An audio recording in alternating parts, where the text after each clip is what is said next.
Okay guys, we're back again with Hello, we're back again! Intro pa lang ang gulo na guys, 'di ba?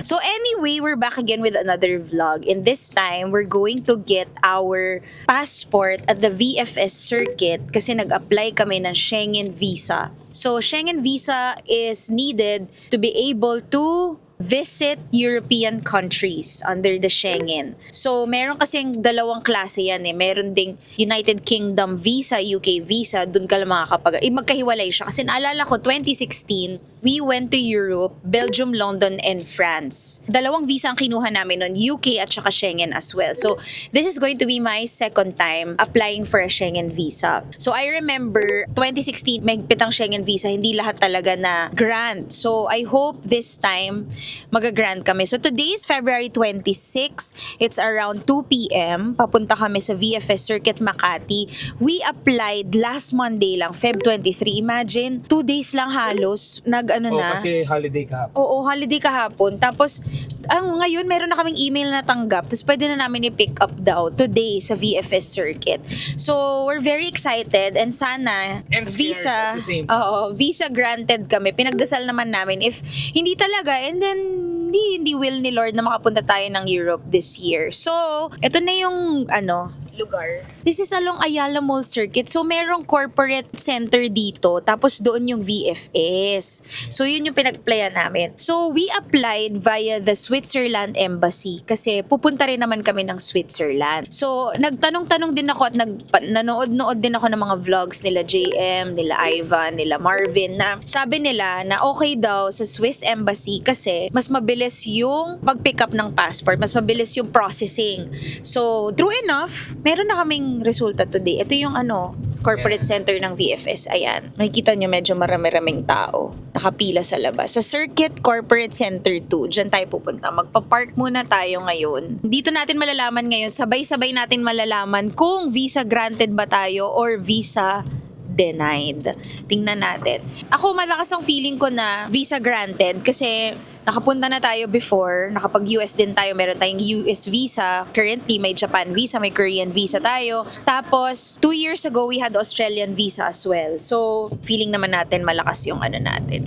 So, mamaya sasabihin... Malakas din ang prayer. Malakas din ang prayer natin. So, mamaya sasabihin ko sa inyo ano yung mga requirements or paano yung process. But, I would like to thank SMB Travel for assisting us in our visa application. Kasi kung hindi dahil sa kanila, baka marami kami nakalimutan. Kasi sila, sanay na sila in processing these kinds of visa. So, SMB Travel, thank you so much. Pwede kayo magpa-assist sa kanila if you also want to have visa assistance anywhere around the world. Also, ang dala lang namin ngayon habang nagpa-park kami, ang dala lang namin ngayon yung resibo na pinagbayaran namin ng visa namin. Mamaya ira-rundown ko sa inyo yung requirements and magkano yung ginastos namin in order to get a Schengen visa. Naka-park na kami, guys, and bababa na kami sa pinaka-babang floor kasi nandun yung corporate center nila. Pakita mo yung resibo. Ayan. So, ito lang yung dala namin. Bawal kasi magdala ng anything doon, bag mo or whatever. So, ayan lang yung dala namin. Visa fee namin is 6,100 pesos. Yan. From the parking, bababa ka, diba? Tapos iikot kami, nakalagay naman na VFS na sign. So,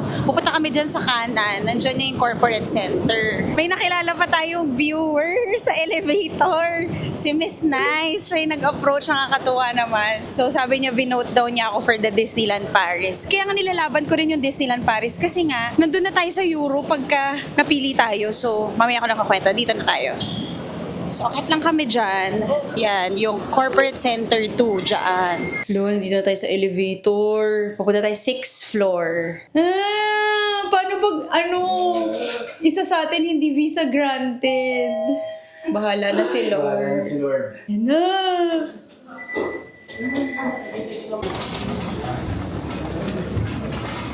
Ito na guys, nasa kamay na niya. Pero hindi namin alam.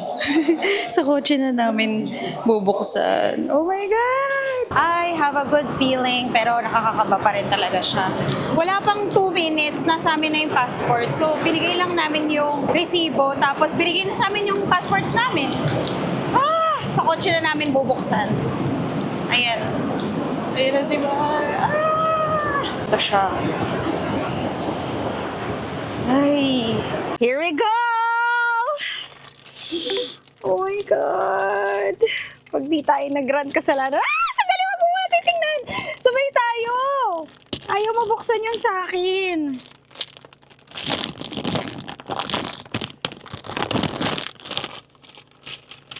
Oh my God! Wow! Oy! Oh my God, multiple entry! Wow! Oh my God! Ang ingay! Ang OA, sabi ko sabay tayo eh. Wow! Ang ingay mo, guys. Multiple entry! Thank Teka lang, you, babasahin ko muna sandali. Oh Nakakairita my tong si... God! Thank you, Jesus! Oh, may visa na tayo.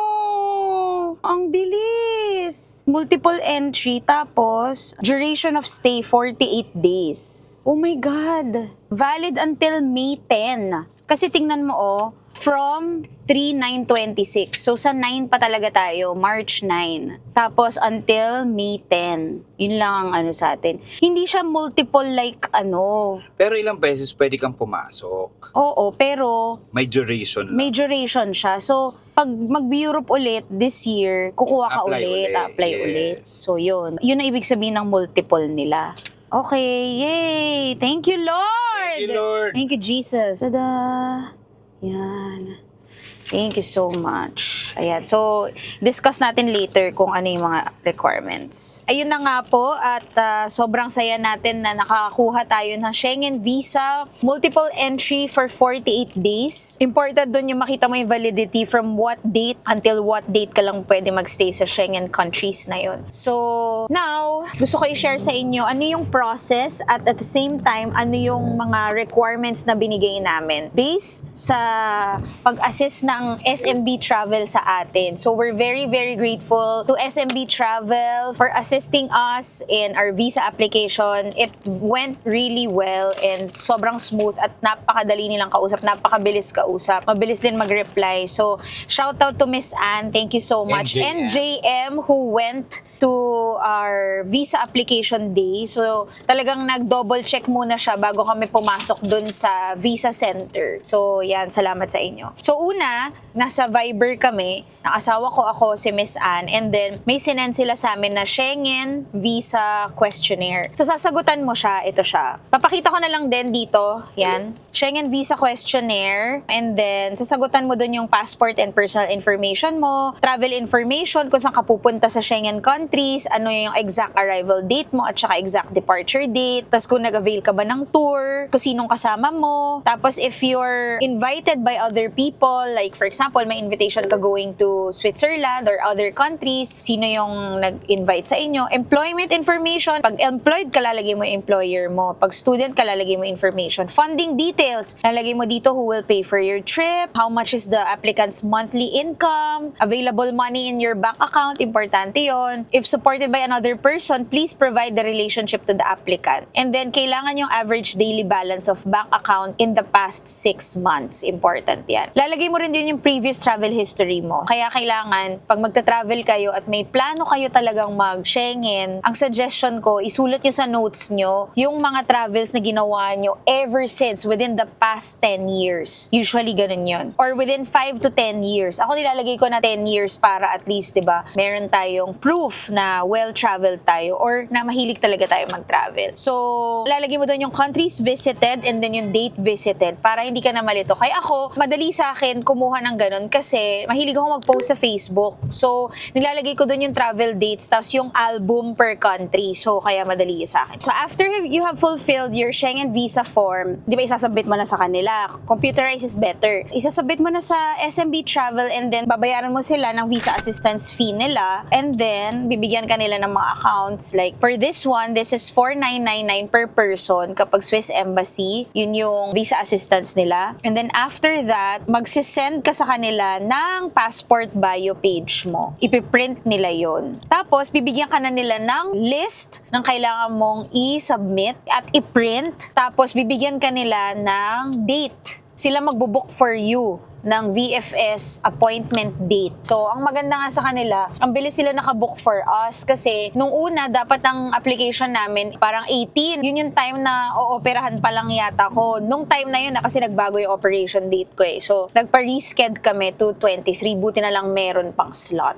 So, maganda kasi sila, nasa kanila nang galing yung slot ng VFS. And Sila then, na yung nagbubook. sila na yung nagbo-book for us. So, after mong makuhanan ng slot, mag-i-email si SMB sa inyo. And then, sasabihin niya, please review the application forms in the attached file and advise if all information were correct. So, nakalagay din dito ano yung mga kailangan. Like, for example, for both of us, mag-asawa kami, number 1 is Schengen visa photos. So, 2 pieces each kailangan. Schengen visa size photos, 2 pieces each. Original PSA documents, so that's birth certificate and photocopy of birth certificate na naka A4 size. And then, original PSA marriage certificate, kasi mag-asawa kami. And then, photocopy of marriage certificate, A4 size din yon. Pag wala kang asawa, di hindi to applicable. Isa rin, original death certificate, if applicable, A4 size din yung photocopy, di rin naman applicable for us yun. Original copy of current passport and at least 2 previous old passports. So, kailangan i-photocopy mo yung current passport mo and it must have at least 4 blank pages. So, pina-photocopy namin to colored sa National Bookstore. Lahat yung pages, pina-photocopy. Lahat ng may tatak, ipapa-photocopy mo, including yung pinaka-back page. Yung asawa ko, kasi siya ang pinag-ano ko dito, hindi niya sinama yung old passports. Buti na lang talaga nakalusot. Kasi sa old passports namin, meron akong Schengen visa doon at Ako UK din. visa. Kaya yon, dalhin nyo yung mga old passports nyo, most especially if you have traveled way before and you have strong visas there, dalhin nyo yun. Colored photocopies of current passport bio page, travel stamp, and visas and back page, A4 size lahat yan. And then colored photocopies of previous passport bio page, travel stamp, and visas and back page. So buti na lang nakalusot kami. Pero nung nag-apply kami sa VFS, since hindi namin dala yung old passport namin, sinabi na lang namin we can email if they require us to do so. So Yes. buti na lang hindi naman nila ni-require sa amin. Number 4 is land title or proof of ownership if applicable. All photocopies should be colored. Hindi na kami nagganito kasi nakapangalan yung bahay namin sa nanay ko. So, hindi na kami naglagay nito. Now, if you're self-employed like us, nag-provide kami ng number 1, bank certificate. It must be issued at least 10 to 15 days before your appointment date with opening date and average daily balance and bank statement past 6 months. So, important talaga yun. And then, 2 photocopies of latest annual ITR and business financial statement. And then, number 3, photocopies of business permits, all pages, business permits, DTI or SEC, NGIS, mayor's permit, BIR, COR, etc. All pages yan. PRC, ID if applicable, and travel insurance. All photocopies should be colored. So, dahil may travel insurance na rin tayo from Klook, so meron tayong annual insurance including Schengen countries, pinaprint na lang namin siya. So, basically, yan lang ang pinasa namin. Wala nang other things. But, ang maganda rin kasi sa SMB, nag-provide na rin sila sa amin ng flight reservation And travel insurance. and travel insurance.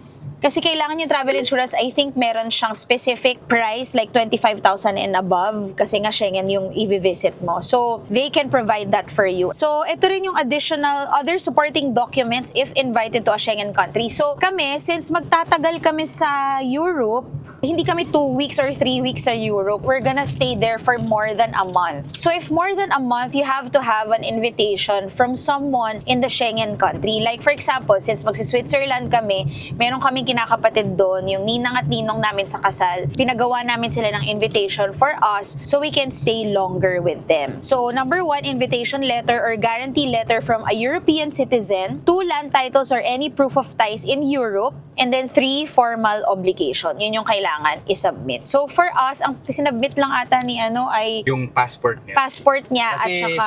sa Swiss citizen na siya. Oh, yun nga. Passport niya at saka invitation letter. Yun lang ang sinubmit niya. So, yun. Yun lang yung for us. Siguro, usually, yung mga frequently asked questions is, how much ba dapat ang ipon or how much dapat yung laman ng nasa bank account mo? As for us, dapat at least 6-figure meron kang laman sa bank account mo para sigurado sila na you can sustain your travel in Europe kasi alam naman natin hindi naman mura dun. So kaya very very helpful ang SMB Travel. Ang ginawa nila sa mga documents namin since in-email namin sa kanila, sila nag-double check, sila rin nag-print, and then on the day of the appointment, chinek pa rin nila, i-double check nila. Meron din silang printed document as well as us. Meron din kaming printed document. So in case may mangyari, may mawala, may kulang, meron silang kopya, meron din kaming kopya. Kaya very very much grateful kami sa SMB Travel. So yun, that's it, and we're very excited and abangan nyo ang Europe series natin. As for the countries that we will be visiting, for sure it's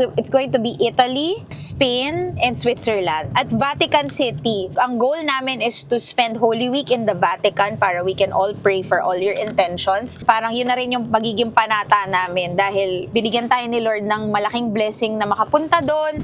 So, dadasal kami para sa inyong lahat sa Vatican City. Tapos, sana at this time, ito kasi yung panahon na sumali ako sa contest ng Klook. Meron silang pa-contest sa mga content creators na pwedeng makapunta sa Disneyland Paris for all expense paid. 5 nights siya para makapunta kami sa opening ng World of Frozen sa Disneyland Paris. Sumali ako doon, na shortlist ako. 40 kaming na shortlist, 8 lang ang dadalhin nila sa Disneyland Paris. So nilalaban natin yan ongoing ngayon. So baka by this time na mapanood nyo tong video na to, tapos na yung contest. Sana nanalo tayo. So, dahil nandun na tayo sa Europe ng April, 'di ba? Makakatipid sila sa akin. Kaya sana manalo tayo, 'di ba? So, yun lang. So, I'm so excited for our Europe series. Abangan. And I hope that you will like, subscribe, and comment below kung anong gusto niyo makita. And thank you so much for watching and subscribing. I really, really appreciate you. Kahit nasa 4,000 subscribers pa lang tayo, marami nang nanonood para sa akin. Sobrang grateful tayo. Kaya, yun lang. See you guys in my next vlog. Bye! God bless.